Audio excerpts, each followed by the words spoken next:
कार्यक्रम को रद्द करके यह सिद्ध कर दिया है कि ये केवल राम के नाम को गंगा के नाम पे, ब्राह्मण के नाम पे, राष्ट्र के नाम पे, गीता के नाम पे, रामायण के नाम पे, कुरान के नाम पे भटकाने का काम करती है। पूरे देश में कहीं ईडी के नाम पे, कहीं सीबीआई के नाम पे, कहीं राष्ट्र के नाम पे, कहीं आतंकवादी के नाम पे भारतीय जनता पार्टी पूरा नंगा नाच नाचने का काम कर रही है। जब राष्ट्रीय अध्यक्ष जी अपना रथ लेके गाजीपुर से चले थे, दूसरे ही दिन आदरणीय प्रधानमंत्री जी को किसान आंदोलन के लिए माफी मांगना पड़ा।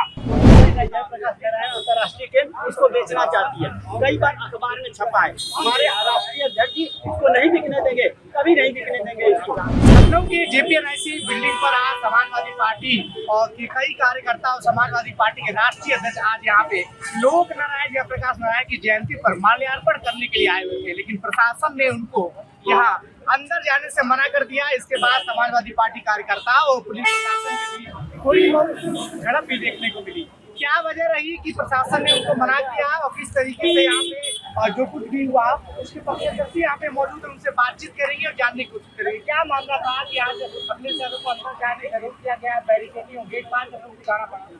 देखिए, आज संपूर्ण क्रांति के महानायक जिसे लोक नायक कहा गया, जयप्रकाश नारायण जी की पुण्यतिथि के अवसर पे समाजवादी पार्टी के राष्ट्रीय अध्यक्ष आदरणीय अखिलेश यादव जी को यहाँ माल्यार्पण करना था, जिससे सरकार ने उन्हें रोकने का काम किया।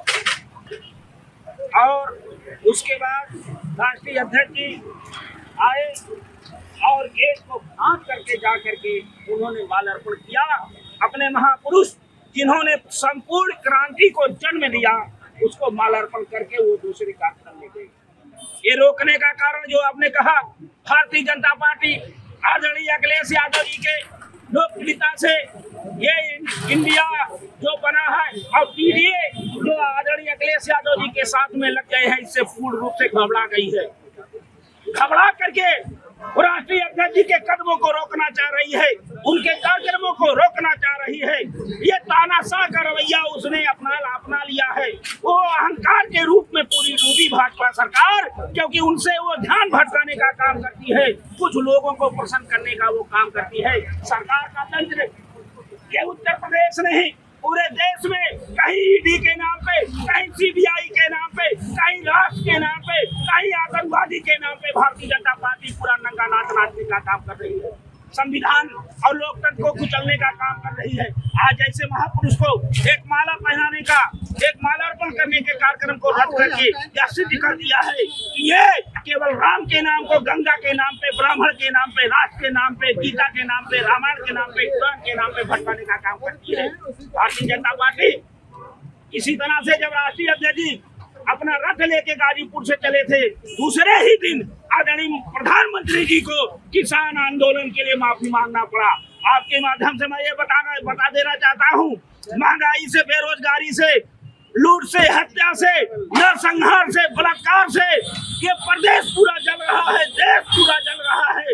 इसी तरह से ये सरकारी कितना भी तंत्र लगा दे, लेकिन 24 के चुनाव में आदरणीय अखिलेश यादव जी ये सरकारी तंत्रों को लाग करके दिल्ली में पहुंचेंगे और लाल किले पे झंडा फहराने का काम करेंगे। आप ये कहना चाहते हैं कि भारतीय जनता पार्टी की सरकार राष्ट्रीय समाजवादी पार्टी से डर गई है, इसलिए वो बंद करने के लिए प्रयास कर रही है। आप देखिए, डरने का कारण इंडिया गठबंधन अब अंग्रेजों का हो गया है।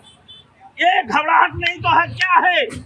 कर्नाटक में जब चुनाव होता है, हनुमान जी कहते रह गए और जनता ने उनको ठीक कर दिया। 5 राज्य का चुनाव है, वहाँ बुरी तरह से अपने कैबिनेट मंत्रियों को उतारे और मंत्री ने कह दिया हम चुनाव नहीं लड़ेंगे।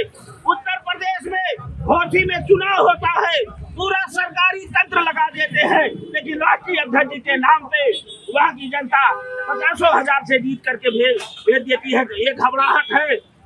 आपको एक बात बता दें कि जब दिन जाने के आते हैं, अत्यंत आयु रह जाती है, तो बुद्धि नीयत उल्टी होकर अहंकार के जल में बह जाती है। ये भाजपा सरकार का अहंकार है, भाजपा सरकार का तानाशाह रवैया है, भाजपा सरकार का ये मिशन है तो संविधान बदल करके और लोकतंत्र खत्म करके तानाशाह राज का स्थापित करने का उसका मुंहतोड़ जवाब राष्ट्रीय अध्यक्ष में पूरे जनता देने का काम करेगी, एक एक कार्यकर्ता काम करने का काम करेगी। तो इस तरीके से आप देख सकते हैं कि समाजवादी पार्टी के कार्यकर्ताओं में काफी रोष है कि उनके राष्ट्रीय अध्यक्ष को बात की जाए तो जयंती के अवसर पर, एक महापुरुष के जयंती के अवसर पर जिन्होंने 1975 में इंदिरा गांधी सरकार के खिलाफ एक लड़ाई लड़ी, इमरजेंसी के खिलाफ एक लड़ाई लड़ी, उनको उनके जयंती के अवसर पर माल्यार्पण करने से रोका गया। काफी रोष है समाजवादी पार्टी के कार्यकर्ताओं में। हम और प्रयास करेंगे कि क्या कुछ समाजवादी पार्टी के कार्यकर्ता जो है इसके बाद सोचते हैं। किस तरीके से देखते हैं कि आपके राष्ट्रीय अध्यक्ष को रोका गया, अंदर नहीं जाने दिया गया, एक महापुरुष की जयंती पर माल्यार्पण करना चाहते थे, उसके बावजूद वो गए, बैरिकेडिंग बांध के गए, गेट बांध के गए, माल्यार्पण किया, मूर्ति प्रतिमा को पूछा। भाजपा इस जो बिल्डिंग है जयप्रकाश कह रहा है अंतर्राष्ट्रीय के, इसको बेचना चाहती है। कई बार अखबार में छपा है, हमारे राष्ट्रीय अध्यक्ष जी इसको नहीं बिकने देंगे, कभी नहीं बिकने देंगे इसको। इन्होंने तो रेट भी बेच दिया, सब कुछ बेचना चाहते हैं। हमारे राष्ट्रीय अध्यक्ष ने इसको बनाया और जयप्रकाश नारायण जी की जाकर उन्होंने माल्यार्पण किया, बिकने नहीं देंगे इसको। तो समाजवादी पार्टी के कार्यकर्ताओं को आपने सुना।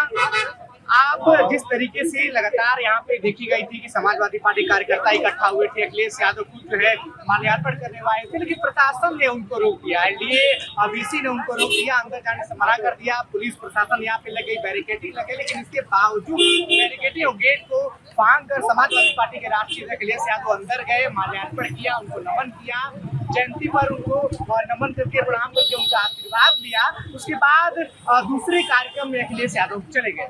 न्यूज़ नशा के लिए विवेक शाही। आप हमसे जुड़े रहने के लिए सब्सक्राइब करें YouTube पर, फॉलो करें Twitter पर और लाइक करें Facebook पर।